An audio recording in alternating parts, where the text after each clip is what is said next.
Halo adik-adik, kali ini kita akan membahas sebuah soal berkaitan dengan hukum Newton yang kedua. Soal ini diambil dari SBMPTN tahun 2016.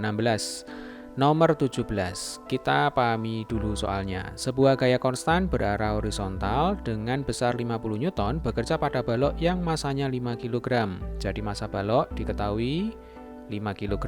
Kemudian besar gayanya 50 Newton. Arahnya seperti ini ya. Balok bergerak ke atas dengan kelajuan awal V0 4 meter per sekon sepanjang bidang miring kasar dengan sudut kemiringan theta diketahui tangen theta 3/4. Jadi arah gerak balok ke sana ya.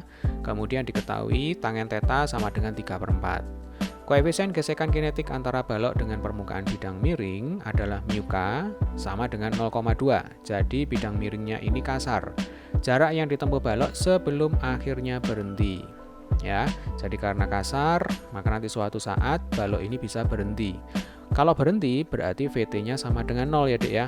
Maka bisa kita simpulkan balok di sini bergerak lurus berubah beraturan. Jadi kecepatannya berubah mula-mula 4 meter per sekon menjadi 0. Berarti gerak lurus berubah beraturannya adalah GLBB diperlambat. Nah, kalau GLBB diperlambat, maka nanti A di sini bertanda negatif. Ya, jadi kalau pada gerak lurus berubah beraturan, A itu bisa percepatan, bisa perlambatan. Kalau percepatan tandanya positif, kalau perlambatan tandanya negatif. Nah, yang ditanyakan di sini adalah jarak yang ditempuh balok sebelum akhirnya berhenti. Berarti kita bisa menggunakan persamaan VT kuadrat sama dengan V0 kuadrat dikurangi 2AS. VT-nya diketahui 0, V0-nya diketahui 4 meter per sekon. Kita bisa menghitung S jika kita bisa menghitung berapakah perlambatan yang dialami oleh balok. Jadi tugas kita sekarang adalah menghitung terlebih dahulu berapakah A, ya, berapakah perlambatan yang dialami oleh balok. Nah, sekarang kita amati kembali gambarnya ya, Dek ya. Di sini ada sebuah benda massa 5 kg terletak di atas bidang miring. Maka yang jelas pada benda ini akan bekerja gaya berat. Gaya berat selalu arahnya ke bawah. Gaya berat itu W sama dengan massa kali gravitasi bumi. Jadi langsung saja massanya 5 kg, gravitasinya 10, maka kita peroleh W sama dengan 50 Newton. Nah, kalau W ini kita uraikan, maka nanti kita peroleh W cos theta. Ya, atau langsung saja ya. Di sini W-nya saya tulis 50, jadinya 50 cos theta. Ini adalah hasil penguraian W yang tegak lurus dengan bidang miring. Dan jika W ini kita uraikan yang searah dengan bidang miring, berarti ke sana ya. Ini adalah 50 sin theta. Cos theta dan sin theta kita peroleh dari tangen theta. Tangen theta diketahui 3/4, maka otomatis sin theta 3/5. Kemudian cos theta 4/5. Ya, tahu ya dari mana asalnya.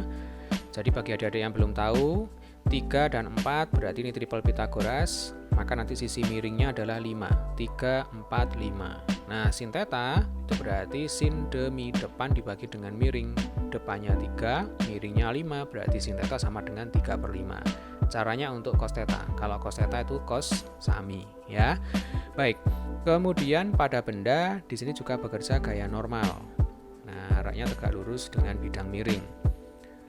Kemudian di sini ada gaya F. Gaya F ini berarah horizontal. Berarti nanti di sini membentuk sudut theta ya. Sudut ini sama dengan sudut yang ini. Ya, ini sama dengan theta. Sehingga gaya F nanti bisa kita uraikan juga menjadi F yang arahnya tegak lurus dengan bidang miring. Kita namakan saja di sini FY ya. Kemudian F yang sejajar dengan bidang miring. Nah, ini saya pakai biru aja ya biar kelihatan gambarnya. Nah, ini adalah Fx. Ini Fy, yang ini Fx. Fx ya berarti karena dekat dengan sudut theta atau di samping sudut theta, maka Fx sama dengan F cos theta. Sama dengan 50 cos theta-nya 4/5. Berarti ini 40 ya. Kemudian Fy F sin theta. Berarti 50 kali 3/5. 50 kali 3/5 sama dengan 30 Newton. Nah, adik-adik, Fy dan Fx sudah berhasil kita temukan. Ada satu lagi, kita akan menghitung berapakah gaya gesek kinetik. Ya, ingat di sini bidang miringnya kasar. Nah, gaya gesek kinetik itu rumusnya adalah mu k dikalikan dengan n. Arah gaya gesek kinetik berarti berlawanan dengan arah gerak benda. Kalau di sini benda bergerak ke atas, maka nanti arah gaya gesek kinetik arahnya ke bawah. Nah, sekarang kita tinggal menghitung berapakah besar gaya normal. Nah, biasanya besar gaya normal itu sama dengan W cos theta. Akan tapi karena di sini ada Fy yang arahnya ke bawah, maka nanti besar gaya normal itu tidak sama dengan W cos theta. Berarti kita gunakan hukum Newton yang pertama ya, gaya yang ke atas sama dengan gaya yang ke bawah. Kalau gaya yang ke atas ini berarti gaya normal. Kalau gaya yang ke bawah ini berarti Fy dan 50 cos theta. Nah, maka kesimpulannya N gaya yang ke atas sama dengan gaya yang ke bawah, berarti Fy ditambah 50 cos theta. Fy-nya 30, kemudian ditambah 50 cos theta, cos theta-nya 4/5 ya. 30 ditambah 40 ya, ini sama dengan 70 Newton. Jadi gaya normalnya sama dengan 70 Newton. Kita masukkan ke persamaan gaya gesek kinetik. Mu k-nya 0,2, gaya normalnya 70. Berarti Fk sama dengan 14 Newton. Nah, sekarang kita sudah berhasil menemukan gaya-gaya yang bekerja pada benda. Sampai sini bisa dipahami ya. Nah, sekarang kita bisa menghitung berapakah perlambatan yang dialami oleh benda menggunakan hukum Newton yang kedua, yaitu sigma F sama dengan M kali A. Sigma F itu adalah gaya yang bekerja pada benda yang arahnya sejajar dengan pergerakan benda, dalam hal ini sejajar dengan bidang miring, yaitu Fx, kemudian W sin theta, 50 sin theta, kemudian Fk, ya, Fk atau gaya gesek kinetik. Gaya yang searah dengan pergerakan benda berarti ke arah atas kita beri tanda positif, berarti Fx di sini tandanya positif. Kemudian gaya yang berlawanan dengan arah gerak benda, ya, yang arahnya ke bawah berarti 50 sin theta, dan Fk ini kita beri tanda negatif, berarti Fx dikurangi 50 sin theta dikurangi Fk sama dengan M kali A. Berarti ini 5 kali A. Fx-nya tadi sudah kita hitung, ketemunya 40 Newton. Berarti 40 dikurangi 50 sin theta, sin theta-nya 3/5 ya. Kemudian kita kurangi dengan Fk. Fk-nya tadi juga sudah ketemu, 14 Newton ya. Nah, ini sama dengan 5A. 50 kali 3/5 itu sama dengan 30. Berarti 40 dikurangi 30 sama dengan 10, 10 dikurangi 14, ketemunya min 4 ya. Nah, ini min 4 sama dengan 5A.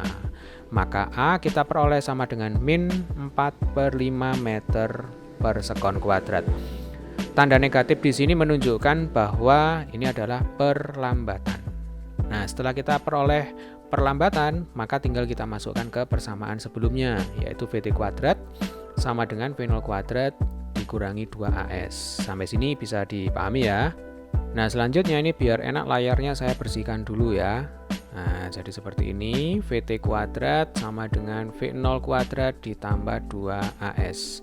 Vt-nya 0 ya karena berhenti, kemudian V0-nya sama dengan 4 meter per sekon, kalau dikuadratkan berarti 16. Ini ditambah dengan 2 dalam kurung min 4/5 kali S. 2 kali min 4/5 itu berarti min 8/5. Kalau kita pindah ke kiri jadinya positif ya. Jadi 8/5S sama dengan 16. Kalau 8 dengan 16 saya coret, ini berarti ketemu 2. Maka S sama dengan kali silang 5 kali 2 sama dengan 10 meter. Jadi jarak yang ditempuh balok sebelum akhirnya berhenti adalah 10 meter. Baiklah adik-adik, demikian tadi pembahasan soal nomor 17. Sampai ketemu di video pembahasan soal selanjutnya.